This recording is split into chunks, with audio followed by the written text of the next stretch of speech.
El líder de la Federación Rusa está eliminando a su círculo de empresarios más cercano y a sus ejecutivos de alto perfil del Estado ruso.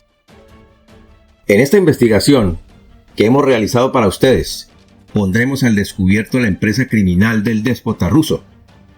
Continúa con nosotros hasta el final de este informe. Pero la gran pregunta es, ¿por qué? Te puedo asegurar que existen varias razones por las que Vladimir Putin se está deshaciendo de quienes fueron sus más fieles camaradas. Hasta el momento, entre los fallecidos en extrañas circunstancias, se cuentan más de 39 oligarcas y funcionarios de alto nivel de Rusia, quienes formaron parte de varios de los círculos íntimos del déspota ruso. ¿Cuáles son los principales motivos para que el déspota haya eliminado a más de 39 figuras y empresarios de su círculo de negocios? La respuesta la tendremos en los párrafos siguientes de este mismo informe, así que no te lo pierdas. Nuestro especial agradecimiento a José Antonio Zamora por tu donación para el mantenimiento del canal y por tu importante apoyo a nuestra labor de investigación. A José Antonio le enviamos un fuerte abrazo de parte de todo el equipo. Pueden leer también mi columna de análisis en la nota-latina.com. Qué bonita familia tiene Gustavo Petro, están metidos en tremendo lío. El enlace lo encuentran en la descripción de cada video. Bien. El oligarca informante dijo en octubre del año pasado que todo aquel que osara criticar las decisiones de Vladimir Putin de inmediato quedaba en la mira asesina del Kremlin. No obstante, a este motivo, que puede ser muy valedero, se suman otros, que en lo sucesivo de este informe los estaremos analizando. El año pasado, hacia el mes de mayo, un informante cercano al Kremlin le dijo a nuestro contacto en Varsovia que el déspota ruso tiene bajo su control 3 oscuros grupos que se encargan de este tipo de acciones contra quienes se convierten en obstáculos y dejan de ser prescindibles, es decir, que ya no son útiles dentro de la estructura de poder de Vladimir Putin. Los 3 grupos están conformados por agentes del servicio secreto y otros miembros de la inteligencia rusa, pero para ejecutar un asesinato, los operativos necesitan la aprobación de las élites del Kremlin. Sin embargo, estas decisiones Putin ya no las consulta con nadie. Se asegura también que Vladimir Putin maneja los círculos del poder económico de Rusia bajo 3 círculos de oligarcas y dentro de ellos se encuentran ejecutivos de alto perfil de las empresas estatales, con alguna participación accionaria en ciertas industrias del país. La costumbre de hacer a los altos ejecutivos de las compañías rusas partícipes de la repartición accionaria es para asegurar su lealtad y evitar la fuga de información, sobre todo de secretos industriales y de oscuras negociaciones hacia otros estados amigos o no amigos. Los altos ejecutivos a menudo participan en negociaciones que no son del todo legales y se les encarga de realizar contactos y conversaciones para el manejo de negociaciones estatales con individuos particulares rusos o con empresas fuera del país. Estos altos ejecutivos son objeto de una estricta vigilancia y espionaje por parte de las agencias de inteligencia de Rusia.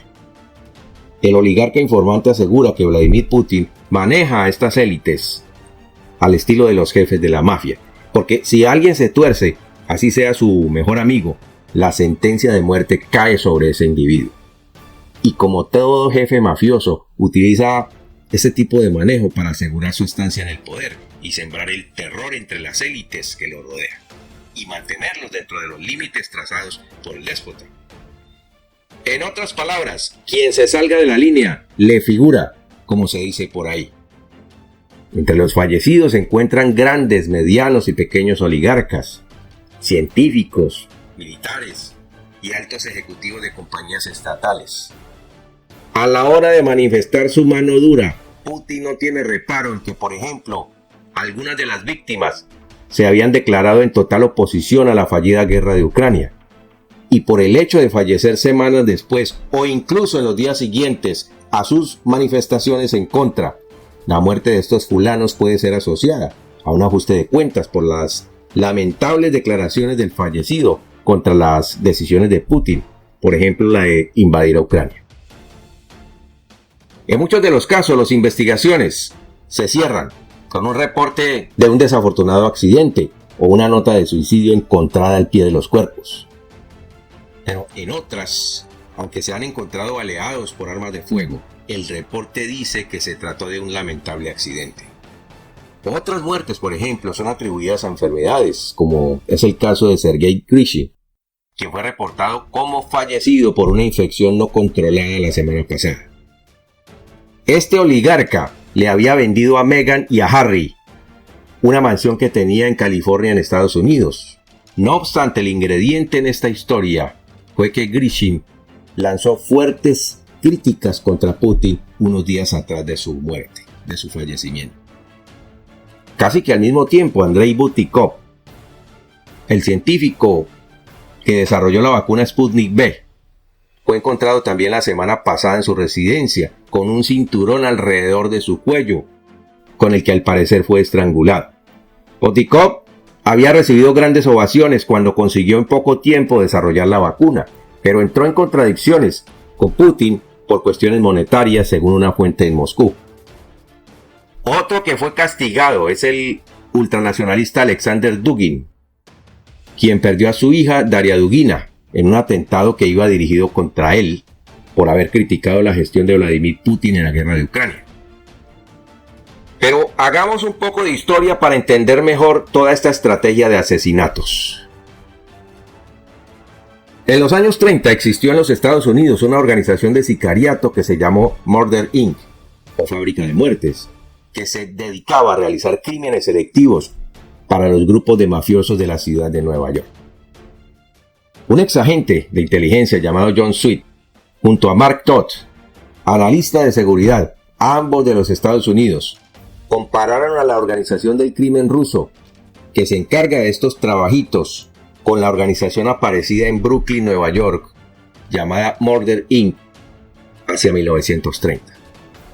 Y la gran comparación es porque ambas organizaciones fueron y son tan profesionales que no dejaron ningún rastro de los crímenes. Bueno, a menos que sí los hayan dejado, pero quienes se encargan de la limpieza, que generalmente son miembros de la policía, hagan desaparecer las pruebas deliberadamente. En nuestra investigación hemos identificado 3 clases de personas que se convierten en objetivos militares del déspota del Kremlin. Uno es el que se compone de quienes se han opuesto a las políticas de Putin y lo hacen manifiesto públicamente. El segundo es el que está compuesto por quienes lo traicionan. Y un tercero, del que no hablan los medios, son aquellos que no colaboran con la causa del régimen ruso. No obstante, el grupo 1 y el grupo 2 están ligados a un solo calificativo por parte del déspota, y es el calificativo de traición. Según el oligarca informante, quienes se oponen a sus políticas se convierten de inmediato en traidores, porque dicho por el mismo Putin, quien ha recibido y disfrutado de las mieles del Estado por pertenecer a los círculos de oligarcas y altos ejecutivos de las empresas estatales, tienen por obligación que respaldar todo lo que sale de la boca de Vladimir Putin. Los altos ejecutivos de las empresas estatales rusas reciben salarios de ministro, primas extralegales y acciones en las compañías en las que trabajan. Y si son empleados del gobierno, su deber es defender lo que diga el déspota por encima de lo que sea. Ahora, a quienes también considera traidores son a los que se presume que han entregado información a la competencia, así sea un país amigo, o los que se fueron de las compañías en las cuales trabajaban para irse a trabajar a otras compañías particulares dentro de Rusia. Putin asume que estos altos ejecutivos entregarán información considerada secreto de Estado, como por ejemplo, pormenores de negociaciones en las que se le entrega a un oligarca X un negocio, un contrato, sin necesidad de licitación, porque el negocio ya está arreglado. En estos negocios se incluyen obras de infraestructura del país y grandes contratos militares, entre otros. Dentro de este grupo están metidos los militares que han fracasado en sus misiones, como en la guerra de Ucrania. El líder ruso considera el fracaso militar como una traición a la patria. Pero lo paradójico es que él mismo no se considera dentro de este grupo, porque él nunca es culpable de nada. El coronel Vadim Boyko, quien fue considerado compinche de Putin, fue encontrado sin vida, con varios impactos de bala, luego de que aparentemente fue despedido por su gran amigo, el inquilino del Kremlin. Fue supuestamente encontrado por un subalterno en su vivienda de la Escuela Naval del Pacífico, Makarov. En el reporte que se había dado, según dicen, se quitó la vida de un disparo, pero el hecho de que inicialmente se reportó que tenía varias heridas de bala en su cuerpo dejó completamente desconcertada a toda la sociedad rusa.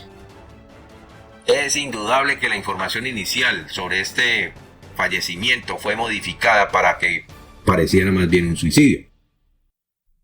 El oligarca informante también dijo que los grandes oligarcas beneficiados con enormes contratos están obligados a reinvertir parte de sus ganancias en el país, además de que todos están obligados a contribuir con la causa del régimen.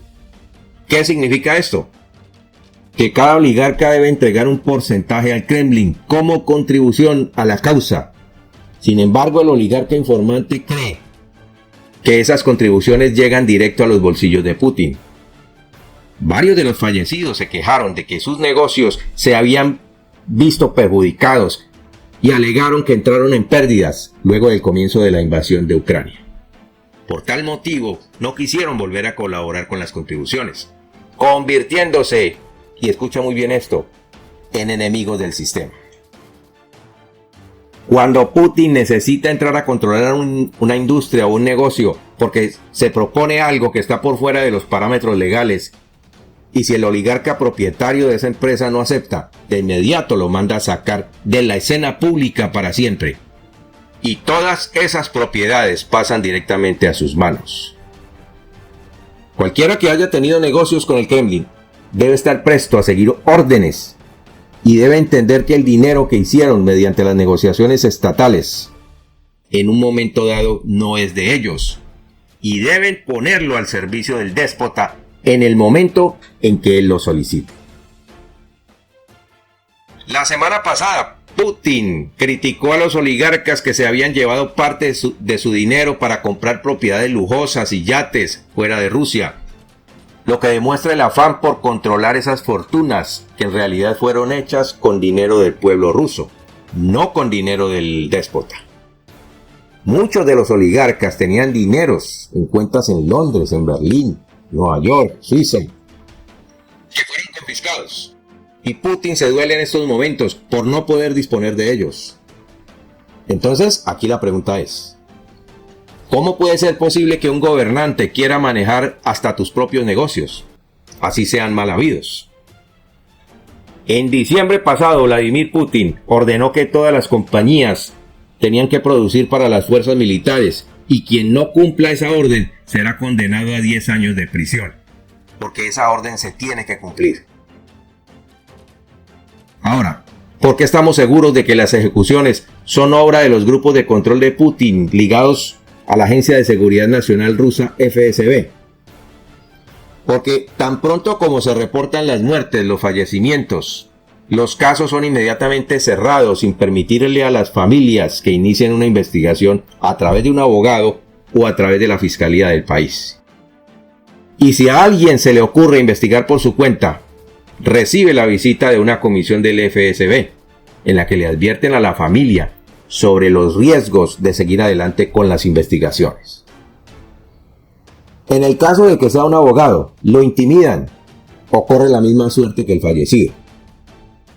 Desde febrero, cuando empezaron los primeros fallecimientos, más de 250 oligarcas se autoexiliaron y se radicaron en Turquía y en Dubái.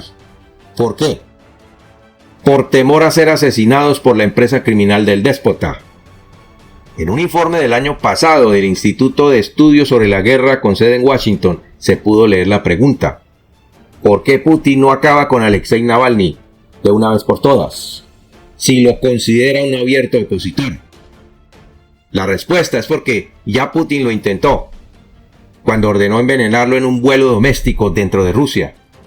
Pero, afortunadamente para Navalny, médicos en Alemania lograron salvarle la vida. Sin embargo, cuando el líder opositor llegó a Rusia, lo encarceló y lo sentenció a 9 años de prisión. Y no lo asesina porque, en primer lugar, se echaría a la comunidad internacional encima y Putin odia que lo llamen genocida. Y en segundo lugar, porque lo convertiría en mártir, es decir, a Navalny, de acuerdo a lo dicho por uno de sus abogados. Putin no soporta que haya alguien más popular que él dentro o fuera de Rusia. Bien. Sigue atentamente el desarrollo de la guerra de Ucrania, porque aquí te contamos lo que nadie está diciendo. Con los elementos que te acabo de presentar, creo que ya puedes sacar tus propias conclusiones. Y por hoy, damos por terminado nuestro informe. Nos quedamos como siempre a la espera de tus comentarios. Que Dios te bendiga. Yo soy Albey Vinasco y nos vemos en nuestro siguiente programa.